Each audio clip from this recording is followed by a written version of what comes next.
শোনো, সব মেয়েরা না স্ট্যাবলিশ ছেলে খোঁজে না, আর টাকাওয়ালা জামাইয়ের পেছনেও দৌড়ায় না। আমি একটা ইন্ডিপেন্ডেন্ট মেয়ে, নিজের খরচ নিজেই চালাতে পারি।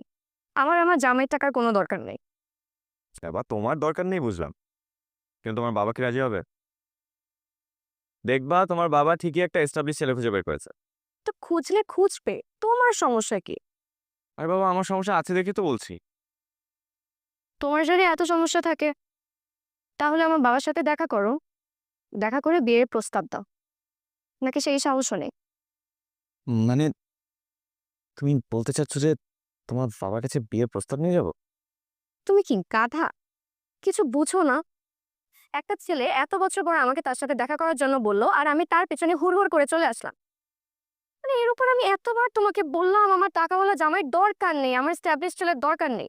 মানে সবই আমি বলবো, তুমি কিছু বোঝো না?